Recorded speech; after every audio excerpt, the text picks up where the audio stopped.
अभी जो चंद्रमा टीका है वो पीरन किया है, सूरज भी टीका है तो उसमें भी कुंभा लगाया है। जितने भी ये तारे हैं, चांद ग्रह हैं, और सब जो है किसी न किसी चीज पर टिके हुए हैं। तो जिस खंभे पर चांद टिका है, जिस खंभे पर सूरज टिका है, उसी खंभे पर जो है ये पृथ्वी भी टिकी है, और उसी खंभे पर सब ग्रह भी टिके हुए हैं। तो वह बीच में खंभा क्या है? तकाश सबदी धरती, ये धरती जो है शब्द से टिकी हुई है। अच्छा, दूसरी बात एक और बता दें,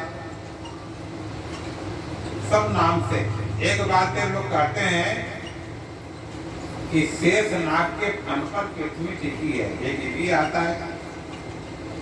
अब शेष नाग क्या है? तो किसी ने कहा चंदा भी जाएगा, सूरज भी जाएगा, जाएगी धरनी आकाशी, आप पवन पानी दोनों जाएंगे, अटक रहे अविनाशी। तब कहते हैं भाई, तो एक दिन प्रलय के समय सब समाप्त हो जाता है, जिस समय प्रलय आएगी। तो आप बताएंगे वे शेष नाग, तो जो सब कुछ समाप्त होने के बाद जो शेष बच जाए, प्रलय में जब सब कुछ समाप्त हो जाता है, कुछ नहीं, किसी ने सब संसार को बनाया है, सब कुछ बनाया है, उसके उन्होंने जैसा चाहा वैसा बनाया संसार, वो चाहे तो मिटा दे और फिर अपने दूसरे तरीके से बनाए। तो शेष का मतलब कि जब सब समाप्त हो जाता है प्रलय में, उसके बाद शेष बच जाए, वही शेष नाग है। अब जैसे 3 घटाओ 2 शेष 1, तो शेष का मतलब आखिरी में जो बचा हुआ, तो वह शेष जो है, वह शेष क्या है कि परम पिता परमात्मा का नाम है, और वह नाम वाणी का विषय नहीं है। शब्दी धरती वह एक शब्द है। बाइबल में आता in the beginning was the word, सृष्टि के आरंभ में एक शब्द था, शब्दी परमात्मा था, और वह जो शब्द था उस शब्द में प्रकाश समाया था। उस शब्द में विस्फोटक हुआ, ये चांद तारे ग्रह ये सब निकल कर आ गए, ये सब सारे ग्रह निकल कर आ गए, तो संसार बन गया। तो कहने का मतलब कि वह जो शब्द है परम पिता परमात्मा का, तो वह कहते हैं नानक शब्द घटाघट आछे। वो जो नाम था वह नाम बड़ा गुप्त है, और उसको कोई जानता नहीं है, लेकिन वही सब सबके अंतर में समाया है, और वह शब्द जो है सब सृष्टि की रचना करने वाला है। तो हम आपको बता रहे थे कि शेष नाग के ऊपर पृथ्वी टिकी है, तो वह शब्द है, वह शब्द रूपी पिलर ही पृथ्वी को टिकाए हुए है, वह शब्द रूपी पिलर ही जो है चांद को टिकाए हुए, सूरज को टिकाए, सारे ग्रह को टिकाए हुए। इसी तरह जैसे ही गणेश जी ने उस शब्द का स्मरण किया अपने अंतर जगत में, ठीक उसी क्षण पूरे पृथ्वी का परिक्रमा हो गया। आपको परिक्रमा का आप समझाने में इतना टाइम लगा, तो इसीलिए सबसे पहले गणेश जी ने परिक्रमा किया। ये गुप्त राज जो है गणेश जी को ही पता था, किसी को और पता नहीं था, और इसीलिए गणेश जी प्रथम पूजनीय हुए सब देवताओं। तो कहने का मतलब कि गणेश जी के लिए कहा अक्षप्रीति जय सुमरत सिद्धि होए गणनाए कर बर बदन करो अनुग्रह सोए बुद्धि राज सुगुण सदन। तो कहते हैं गणेश जी के पास जो है सुमरण के शक्ति से उनके अंदर सारे रिद्धि सिद्धि आ गई। उनके अंदर में जितनी भी ये सिद्धियां हैं, जितनी भी रिद्धियां हैं, सब उनके अंदर में सेवा में हाजिर है। सब उनके अंदर में सब प्रकट है गणेश जी के अंदर। अब जैसे मान लो शरीर है, अब राजा के पास धन है, संपत्ति हो तो सीमित है, वो तो दिख रहा है। गणेश जी के पास तो कुछ नहीं दिख रहा है। लेकिन गणेश जी जो है सुमरण करेंगे, सिद्धि हाथ जोड़कर खड़ी हो जाएगी।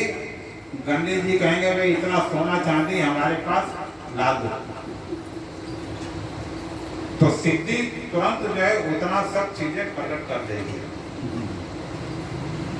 इतना तो राजा के पास भी नहीं होगा। गणेश जी चाहे तो यहाँ से अंतर ध्यान हो जाए, हम बंबई में प्रकट हो जाए, तो वहां से शरीर गायब हो जाएगा, बंबई में प्रकट हो जाएंगे। जो चाहे वही लोग धारण कर ले। गणेश जी चाहे किसी के मन की बात जान सकते हैं। तो हमारे कहने का मतलब कि गणेश जी के अंदर में ये सारी चीजें हैं, और ये जितनी भी चीजें उनके अंदर गणेश जी हैं, अनुभव भी है, तो इसीलिए वो सबका प्रभाव नाम है। जिसने नाम को ले लिया समस्त सारे संसार पर विजय प्राप्त कर लिया, उसके पास सब जाने लगे। और गणेश जी के पास बड़ी विवेक है, बड़ी बुद्धि का भंडार है। इसीलिए कहते हैं जय सुमरण सिद्धि होए गणाय कर बर बदन करो अनुग्रह सोई बुद्धि राज सुगुण सदन।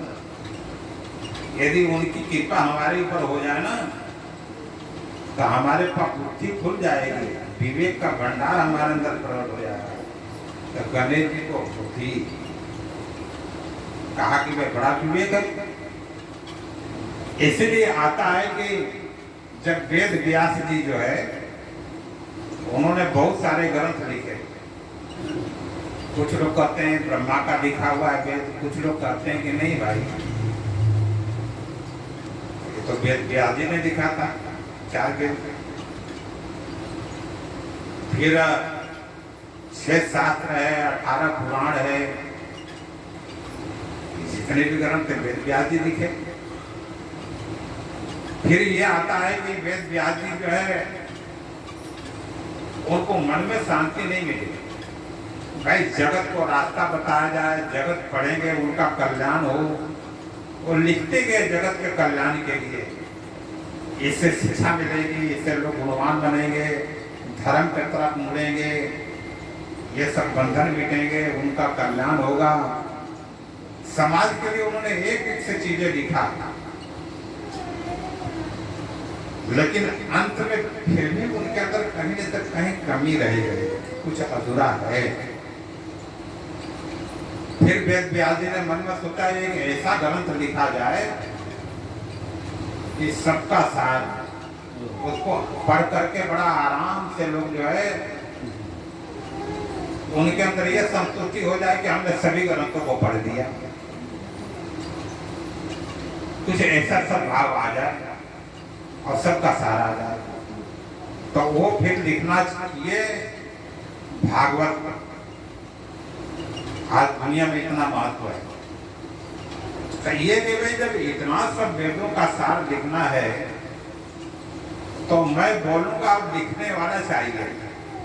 तो इस जगत के अंदर सबसे बड़ा विवेक प्रखर दिमाग का, हम जो कुछ बोले बड़ा सोच समझ कर लिखे, क्योंकि उसका ध्यान भी जो है ज्ञान की तरफ रहना चाहिए। वही आदमी पढ़ेगा तो बड़ा अच्छा जो है कई अर्थ लगाएगा, बड़ा सोच विचार का। तो ऐसा होना आदमी है भाई जगत के अंदर में, मैं बोलूं वो लिखता जाए और एक ग्रंथ लिख कर तैयार हो जाए।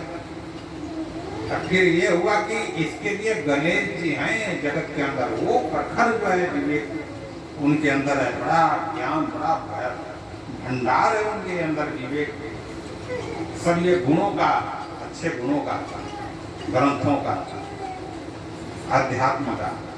तो गणेश जी को सुना और वो बोलते गए, गणेश जी दिखते गए।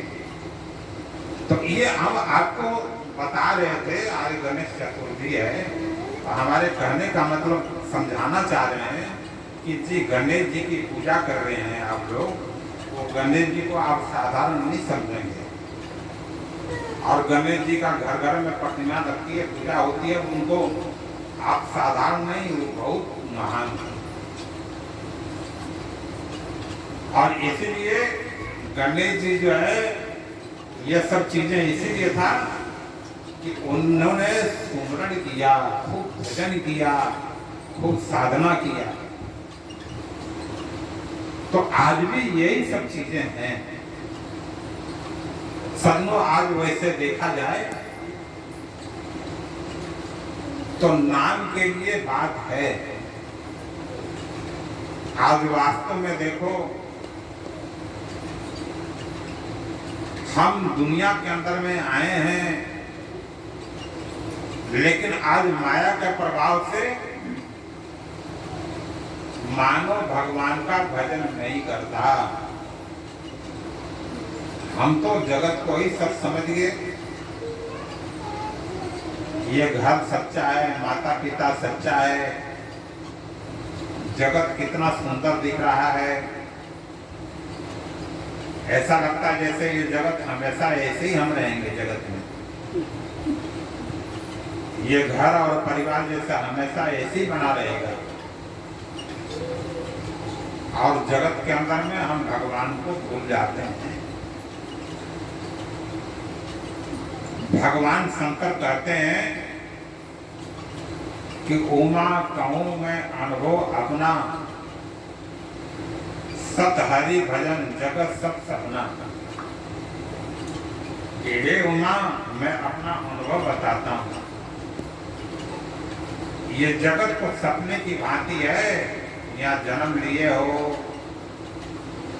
तो यहाँ हमेशा हमेशा रहना नहीं है, छोड़ना भी पड़ता है।